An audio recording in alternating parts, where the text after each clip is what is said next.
کہ حضرت ابو بکر صدیق نے پانی مانگا تو لوگوں نے دودھ دیا، فرمایا پیچھے کرو، ابو بکر نے نعمتیں چھوڑ دی ہیں، اب ابو بکر وہ والا کام کرتا ہے جو رسول پاک نے کیا ہے۔ فرمایا نہ دودھ شاید پیش نہ کرو، جو مانگتا ہوں بس وہ دو۔ حضرت ابو بکر صدیق نے بڑے مالدار تھے، حضرت عمر فاروق رضی اللہ تعالیٰ عنہ کے پاس صحابہ کرام جمع ہو کے آئے، کون سا ایسا شخص ہے جس کی تنخواہ میں اضافہ ہو جائے؟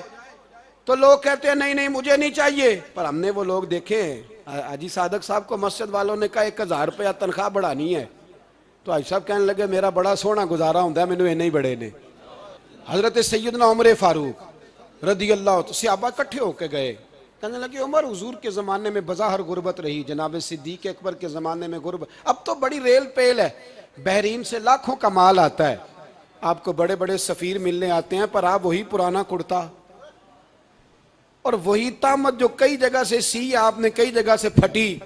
اور حضرت عمر ایک دن عید کی نماز پڑھانے گئے تھے تو ننگے پیر ہی چلے گئے، لوگوں نے کہا جوتا، فرمایا ٹوٹ گیا تھا یار، پہننے کے قابل نہیں تھا، فرمایا ننگے پیر آ گئے ہو لوگ کیا کہیں گے؟ فرمایا چھوڑو، عمر کے پاؤں ننگے ہیں لیکن عمر کے کردار میں تو کوئی شک نہیں نا، پیر ہی ننگے ہیں نا، کیا ہوا؟ چھوڑو اس بات کو، کوئی پیار نہیں دنیا داری سے، دولت سے کوئی چکر ہی نہیں۔ حضرت سیدنا عمر فاروق رضی اللہ تعالیٰ عنہ کو صحابہ نے اکٹھے ہو کے کہا، یہ ہے امت کے بیدار ہونے کے طریقے جو عرض کر رہا ہوں۔ کہا جناب آپ اب بڑا مال غنیمت ہے، اور جس طرح ہر صحابی کا حصہ ہے آپ کا بھی حصہ ہے، تو ایک نیا کرتا ہی ڈال لیں آپ خرید کے۔ اب جب مشورہ ہو گیا صحابہ میں تو کہنے لگے عمر سے بات کون کرے گا؟ نیا کرتا پہننے کی عمر سے بات کس کو برا لگتا ہے جی؟ نیا کرتا کون بات کرے گا؟ تو حضرت سیدنا علی المرتضیٰ کا انتخاب ہوا، کہنے لگے مولا علی کی بڑی عزت کرتے ہیں، ان سے بڑا پیار کرتے ہیں، ان سے بات کرتے ہیں۔ تو حضرت علی کو بلایا گیا، عرض کی حضور مہربانی فرمائیں، حضرت عمر سے کہے نئے کرتے کے لیے، آپ فرمانے لگے عمر میری بڑی قدر کرتا ہے، بڑی بات سنتا ہے، پر یہ والا کام نہیں میں عمر سے کہہ سکتا، یہ کسی اور سے کہو۔ تو کہنے لگے آپ رہنمائی کر دیں کس کو کہیں؟ تو جناب علی المرتضیٰ فرمانے لگے اگر حضرت عائشہ صدیقہ سے کہو گے تو عمر فوراً مان جائے گا، وہ مومنوں کی ماں ہیں۔ صحابہ حضرت عائشہ کے پاس، اماں جی عمر کو بلائیں، ان کو کہیں بڑے بڑے سفیر آئے ہوتے ہیں، وہی پرانے کپڑے پہن کے بیٹھ جاتے ہیں۔ اللہ اکبر، حضرت عائشہ نے پیغام بھیجا، فرمایا عمر کو بلاؤ۔ عمر فاروق دوڑے ہوئے آئے، پردے کے پیچھے حضرت عائشہ کے پاس گھٹنوں کے بل، اماں جی دیر تو نہیں کر آیا میں آنے میں؟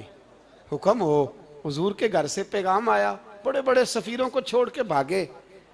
حضرت عائشہ صدیقہ کہنے لگی عمر دیکھو جائز پیسے ہوں تو اسلام اچھے لباس سے منع نہیں کرتا، اب بڑا بڑا مال آیا ہے، اب تیرا بھی حصہ ہے، تو صحابہ کرام کی خواہش ہے کہ نیا کرتا پہن لو، بڑے بڑے سفیر آتے ہیں، حرج بھی کوئی نہیں، جائز بھی ہے، کوئی منع نہیں۔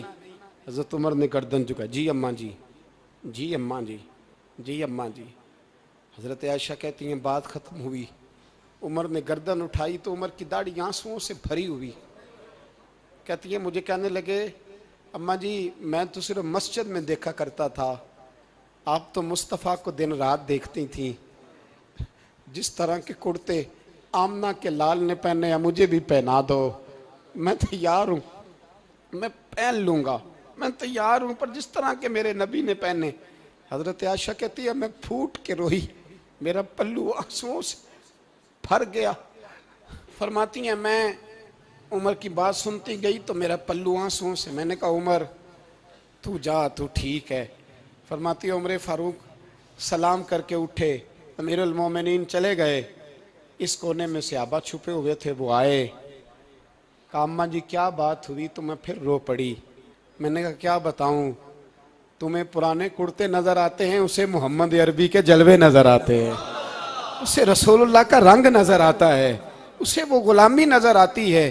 عمر کو دنیا سے پیار، اور دنیا سے پیار نہیں تھا، دعا پتہ کیا تھی؟ یوں جھولی اٹھا کے اللہ مرزقنا شہادتن فی سبیلک وجعل موت فی بلد حبیبک، اللہ عمر کو بسترے والی موت نہ دینا، موت شہادت کی دینا، پر میں میدان میں جا کے نہیں مرنا چاہتا، مجھے رسول اللہ کے شہر میں موت چاہیے، باہر جا کے نہیں، یہی میدان لگے مدینے میں، یہی موت آئے، اسباب بنا، میں مدینہ بھی نہیں چھوڑنا چاہتا۔ او بھائی ان لوگوں کو نہیں پیار تھا، جناب صدیق اکبر کا وصال ہوا تو زہر کے اثر سے، وہ جو آپ کو زہر لگا تھا، بعض مفسرین نے لکھا ہے کبھی کبھی وہ جو سانپ نے ڈسا تھا تو کبھی کبھی اس کا اثر آتا تھا، بس اللہ نے شہادت دینی تھی کبھی کبھی، ورنہ تو بڑی شفائیں تھیں۔ حضرت عمر شہید، حضرت عثمان، جناب علی، امام حسن، امام حسین، علی اکبر، علی اصغر، حضرت عباس، حضرت سعد بن معاذ، حضرت امیر حمزہ، مصعب بن عمیر۔ میرے محبوب نے تو لسٹ بنائی شہیدوں کی، لسٹ بنائی شہیدوں کی، شہادت سے پیار کیا رسول اللہ صلی اللہ علیہ وسلم کے غلاموں نے، پیار کیا شہادت سے، اسی لیے تو کافر اٹھ نہیں سکا کہ شہادت سے حضرت سعد بن معاذ رضی اللہ تعالیٰ عنہ کو زخم لگ گیا، جنگ سے زندہ آ گئے لیکن زخم ہے، رو کے کہنے لگے محبوبہ سارے شہید ہو گئے، میں ایسے ہی رہ گیا۔ حضور نے فرمایا نہیں، رب تجھے بھی شہادت کی موت ہی عطا فرمائے گا۔ اسی زخم میں پردہ ہو گیا۔ میرے بھائی حضرت عمر بن جموح رضی اللہ تعالیٰ عنہ 4 بیٹے لے کے احد کے میدان میں آئے، کہا محبوبہ میرے 4 ہی تھے، میں سارے لے آیا ہوں، سارے ہی قبول ہیں؟ فرمایا ٹھیک ہے۔ پھر خود بھی زرہ پہن لی، ایک ٹانگ سے لنگڑے تھے، ٹانگ چھوٹی تھی۔ حضور نے فرمایا تو نے کیوں لباس پہن لیا ہے؟ کہا حضور میں نے بھی تو جہاد پہ جانا ہے نا۔ تو حضور نے فرمایا تیرے 4 بیٹے جو جا رہے ہیں، تو کہا یا رسول اللہ کیا لنگڑے جنت میں نہیں جا سکتے؟ حضور لنگڑے اللہ کو قبول نہیں، میں نہیں جا سکتا۔ تو میرے نبی پاک صلی اللہ علیہ وسلم نے فرمایا نہیں، جنت تو تیرا انتظار کر رہی ہے۔ کہا حضور پھر میں بھی جاؤں گا، بچے جائیں گے تو میں بھی جاؤں گا۔ ایک بی بی احد کے دن 3 سال کا بچہ لے کے گھر سے نکلی، بیویوں کو کہتی ہے میرا خامد بھی بدر میں شہید ہوا، بھائی بھی اور باپ بھی، آج حضور نے پھر بلایا ہے، دل کرتا تھا کوئی جوان بیٹا ہوتا تو میں پیش کرتی، پر اب میرے پاس یہ 3 سال کا ہی ہے۔ بچہ لیا مدینے میں مسجد نبوی میں، حضرت بلال سے کہنے لگی 2 منٹ حضور کا دیدار چاہیے۔ نبی پاک آئے، کیسے آئی ہو؟ کہنے لگی محبوبہ میں شہید کی بیٹی، شہید کی بہن، شہید کی بیوہ ہوں، میرے پاس اب جوان تو کوئی نہیں، یہ 3 سال کا ہی ہے۔ حضور نے مسکرا کے فرمایا یہ کرے گا کیا؟ کرے گا؟ کہنے لگی حضور سنا ہے اسلحہ تھوڑا ہے، ڈھال کی ضرورت ہے، لوہے کی ڈھال ہوتی تھی، جب تلوار آتی تھی تو آگے کی جاتی تھی۔ کہا محبوبہ میرا شہید کی اماں بننے کو بڑا دل کرتا ہے، یہ میرا 3 سال کا لے جاؤ، جب تیر آپ کی طرف آیا تو میرا بیٹا آگے کر دینا، یہ ڈھال کا کام تو دے گا نا۔ ہنستے ہوئے محبوب کی آنکھوں میں آنسو آئے، بچے کو پکڑ کے سینے سے لگایا، ماتھا چوما، فرمایا جا تیرے ساتھ وعدہ ہے قیامت کے دن تجھے شہید کی اماں کہہ کے ہی پکارا جائے گا، وعدہ ہے تیرے ساتھ تجھے شہید کی۔ میرے بھائی مرنے کو دل ہی نہیں مسلمان۔ میرے نبی پاک صلی اللہ علیہ وسلم نے فرمایا جس کے دل میں کبھی شہادت کی آرزو پیدا نہیں ہوئی، اس کے سینے میں دھڑکنے والا دل مومن کا ہے ہی نہیں، وہ تو منافق ہے۔ جو کبھی دین کے رستے میں شہید ہونے کو، میرے بھائیوں دین کو بڑی ضرورت ہے، بڑی ضرورت ہے، بڑی۔ اے خاصائے خاصان رسول وقت دعا ہے، امت پہ تیری آ کے عجب وقت پڑا ہے۔ وہ دین جو بڑی شان سے نکلا تھا وطن سے، پردیس میں وہ آج غریب الغربا ہے۔ فریاد ہے اے کشتی امت کے نگہباں، بیڑا یہ تباہی کے قریب آن لگا ہے۔ اور ایک شاعر قلم توڑ گیا، کہنے لگا تجھ سے فریاد ہے اے گنبد خضرا والے، تجھ سے فریاد ہے اے گنبد خضرا والے، کعبے والوں کو ستاتے ہیں کلیسا والے، تجھ سے فریاد ہے اے گنبد خضرا۔ اپنے اندر دین کا درد پیدا کرو، ذوق پیدا کرو، مسلمان بن کے جینا سیکھو۔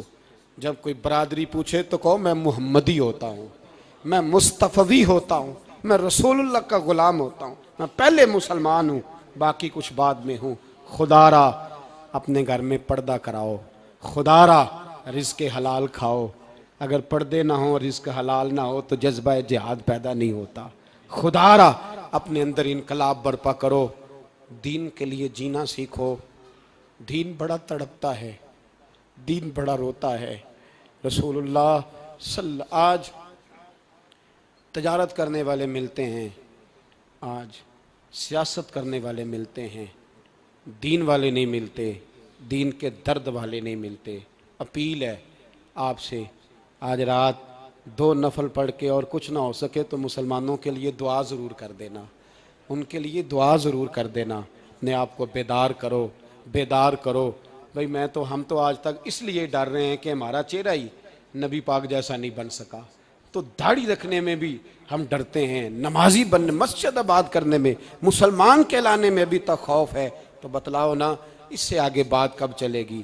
جہاد کی بات تو بڑی آگے جا کے ہے۔ بدل جاؤ، رسول اللہ کا غلام بن کے جینا سیکھو، نبی پاک صلی اللہ علیہ وسلم کی غلامی کا پٹا اپنے گلے میں ڈالو۔ یہی امام حسین کی سوچ ہے، یہی امام علی مقام کا پیغام ہے، اس کو کبھی فراموش نہ کرنا۔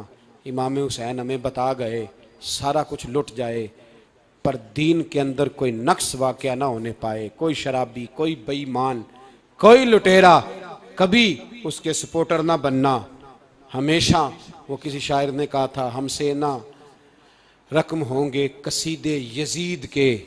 کسی نے کہا، کسی ظالم نے میری سپورٹ کر، میری بات کر، تو اس نے کہا ہم سے نہ رقم ہوں گے قصید یزید کے، کیونکہ ہم لوگ تو حسین کے سیرت نگار ہیں، ہم لوگ تو حسین کے سیرت نگار ہیں۔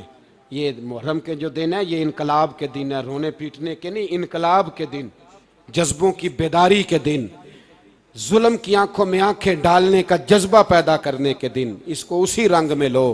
اے خالق کائنات، اپنے محبوب کی امت پہ رحم فرما اور اپنے فضل سے ہمیں دلوں میں جذبہ جہاد اور شوق شہادت عطا فرما۔